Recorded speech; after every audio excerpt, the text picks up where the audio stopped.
श्यामली सुन कहूली कि सान मांकर से स्पेशल चाहटा करी दबु सान मांकर गलाटा बहुत जोरी धरी छी। हां मैडम करी दोची कोची रूपा दीदी तुम टिके चाटा कर देलो समस्त को मु खाइबा को दोची त ना मु पारिबिनी जेजेमा ठीक बुझी परंती जे चाटा तमे तयारी करिनो कोन अछि तम हाथ रे के जानी बाबा मु पारिबिनी श्यामली तमे तयारी करो।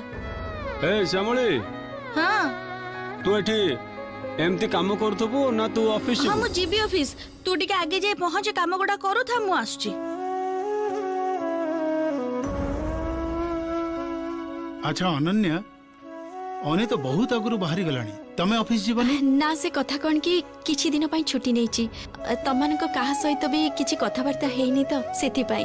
निश्चय निश्चय सतरे की दिन आसिला कह तो समस्ते एबे व्यस्त समस्त दौड़चंदी प्रिया चली जीवा एबे यूनिवर्सिटी तापर प्रदीप चली जीवा रिहर्सल पई मोर तो क्लाइंट विजिट रे गोटे मिनिट ए श्यामली से महांती बाबू जो इवेंट हवा से फाइल गुडा को देखिनी। हां बाबा सब देखि कि नोट करी तुम फाइल रे रखी छी तमे थरे देखि दबो ताले बुझी जीवो। थैंक यू अपराजिता अनन्या मु एबे उठुची मते तो एबे ऑफिस जीवा को पड़िबो गोटे मीटिंग अछि हेले फेरी आसी संध्या बेले तमन के सहित जोग देबी उठली।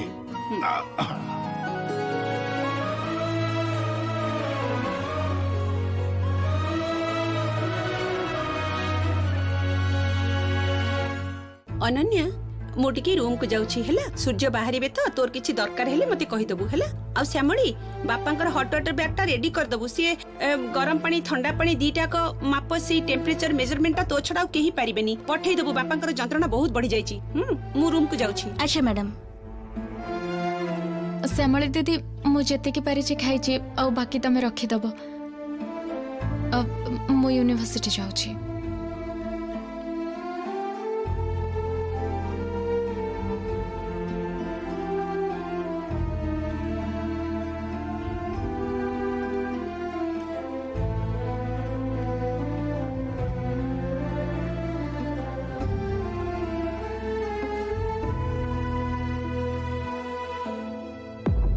कौन है